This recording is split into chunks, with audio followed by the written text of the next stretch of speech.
Question number 14. The diagram shows the plane of garden ABCD. ये हमारे पास एक garden है जो कि ABCD है और इसमें हमने क्या करना है पार्ट है use straight edge in compasses only to construct the locus of a point inside ABCD that are number 1 equidistant from A and B and equidistance from CD and AD. Okay, equidistance from A and B means perpendicular bisector. We have to draw a perpendicular bisector of A and B. हमेशा के लिए जब भी equidistance from 2 points हो, यानी A B लिखा हुआ है, A और B लिखा हुआ है, तो वो perpendicular bisector होता है. Perpendicular bisector आपने ऑलरेडी समझा हुआ होगा और मैं यहाँ पे ड्रॉ कर लेता हूँ perpendicular bisector को किस तरीके से. देखिए तरीका ये होता है कि आपने क्या करना है कि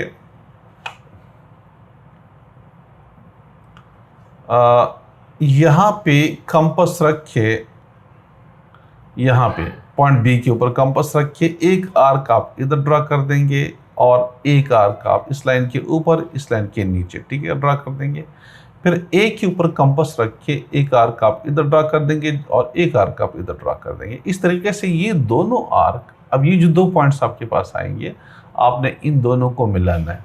जब इन दोनों को मिलाएंगे तो इससे हमारे पास क्या चीज़ आ जाएगी, यानी वो परपेंडिकुलर बाइसेक्टर आ जाएगा. देखिए किस तरीके से हम कर लेते हैं. ओके, ये मैंने इधर से एक लाइन यू ड्रा करनी है, ये मेरे पास आ गया. सपोज करें कि बल्कि इसको थोड़ा सा लंबा कर देता हूँ मैं. ये मेरे पास परपेंडिकुलर बाइसेक्टर आ गया, ठीक है, लाइन ए बी का परपेंडिकुलर बाइसेक्टर. ओके, यानी which is equidistance from A and B. A और बी दोनों से इक्विडिस्टेंस के ऊपर है. ए से भी उसका फासला सेम है. बाद में मैंने हाथों से ड्रा किया हो तो एग्जैक्टली सेम नहीं आएगा, लगता है कि ए से फासला उसका थोड़ा सा ज़्यादा है, लेकिन ये समझ लो कि अगर आप उसको कंपास को यूज़ करेंगे तो आपको बिल्कुल आपकी जो लाइनिंग है वो बिल्कुल सही आ जाएगी, ठीक है. तो हमारे पास परपेंडिकुलर बाइसेक्टर इस तरह से आएगा. पार्ट 2 में लिखा हुआ है, कह रहे हैं कि equidistance from C D and A D. C D एक लाइन है, ए डी एक लाइन है और इन दोनों लाइनों से जो इक्विडिस्टेंस होता है वो एंगल बाइसेक्टर होता है. CD लाइन ये वाली है, ये CD लाइन है, आपको नजर आ रहा है CD है, और AD लाइन ये वाली है, ठीक है, ये वाली AD लाइन है. तो अब हमने क्या इस एंगल का एंगल बाइसेक्टर ड्रा करना है और ये एंगल बाइसेक्टर और ये लाइन दोनों एक दूसरे को किसी एक पॉइंट पे क्रॉस कर देंगे. वही पॉइंट असल में हमें चाहिए होता है, ठीक है. तो हमने क्या करना है, पहले इसी का हमने एक एंगल बाइसेक्टर ड्रा करना है. तो एंगल बाइसेक्टर ड्रा करने के लिए हमने क्या करना है, यहाँ पे कंपास रख के यहाँ पे इस पॉइंट डी के ऊपर एक आर्क इधर और सेम लेंथ का एक आर्क इधर हमने ड्रा करना है. लेंथ सेम होनी चाहिए, लेंथ डिफरेंट नहीं होनी चाहिए. फिर हमने कंपास इधर रखना है, इस पॉइंट के ऊपर रखना है और यहाँ से हमने यहाँ पे एक आर्क यू ड्रा करना है, ठीक है, यहाँ से. और फिर कंपास इधर रखना है और उसी लेंथ का एक आर्क हमने इधर से यू ड्रा करना है. ये दोनों जो क्रॉसिंग पॉइंट है यहाँ से, अब लाइन हम यहाँ से इस क्रॉसिंग पॉइंट से यू ड्रा कर देंगे, ठीक है. तो ये लाइन ड्रा कर लेते हैं.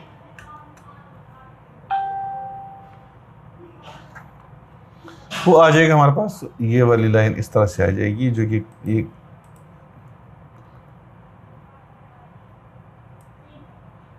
ये है एंगल बाइसेक्टर, ठीक है. इसको बिल्कुल पॉइंट से गुजार दीजिएगा, हाँ, ठीक है. तो ये हमारे पास वो एंगल बाइसेक्टर है. तो ये एंगल बाइसेक्टर है, ये परपेंडिकुलर बाइसेक्टर है और जो पॉइंट लाई कर रहा है, जो एग्जिस्ट कर रहा है वो ये वाला पॉइंट है, ठीक है. जो पॉइंट जो ए से हमारे पास जो वैल्यू आ रही है वो ये वाली पॉइंट है यहाँ पे, ठीक है. जो क्वेश्चन था कि use stretch edge in compass only to construct the locus of a point inside ABCD that are. वो पॉइंट लोकस उसका कहाँ पे है, जो कहते हैं कि इक्विडिस्टेंस फ्रॉम AB. अगर आप इस पॉइंट को देख लें तो ये पॉइंट हमारे पास AB से इक्विडिस्टेंस पे, यानी A से और B से उसका फासला सेम है, ठीक है. और इस तरह से AB और CD इन दोनों लाइनों से भी उसका फासला सेम है. तो एग्जैक्टली ये दो कंडीशन जो है इस पॉइंट को सेटिस्फाई कर रहा होता है, ठीक है. अच्छा, उसका जो नेक्स्ट है वो कहता है कि Stephen wants to plant a tree in the garden. अब वो एक ट्री डालना चाह रहा है. He wants the tree to be nearer to A than to B. A के पास करीब हो और बी से थोड़ा सा दूर हो.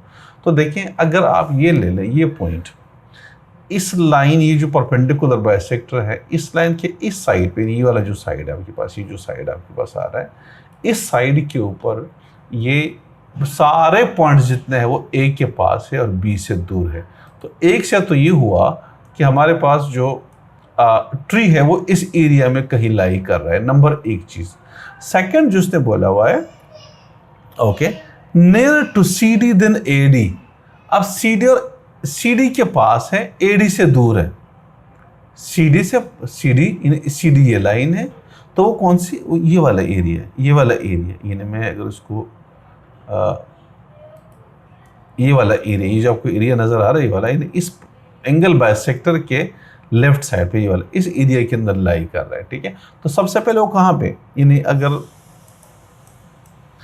ये वाला पॉइंट नहीं आएगा, इसलिए कि ये नियरर टू बी है और पार्ट ए के अंदर हमने बोला हुआ कि वो नियरर टू ए है। तो पहले ये पूरा ये एरिया आ रहा है और फिर कह रहे हैं कि वो सी डी के पास है, तो वो जो हमारे पास पॉइंट बनेगा वो एग्जैक्टली हमारे पास ये वाला बन जाएगा। यानी जो एरिया है जहाँ पे ट्री लाई कर रहा है वो ये वाला एरिया, यानी मैं इसको शेड कर रहा हूँ, ये वाला आ जाएगा, ठीक है। ये वाला वो एरिया है जो नियरर टू ए है और नियरर टू सी डी है। नियरर टू ए का मतलब कि ये वाला एरिया बिल्कुल नहीं है, ये पूरा एरिया नहीं है, और नियरर टू सी डी मतलब कि ये वाला एरिया नहीं है। तो इसका मतलब कि ये वाला एरिया आपके पास आ जाएगा, ठीक है। तो ये हमारे पास इस क्वेश्चन का आंसर आ गया।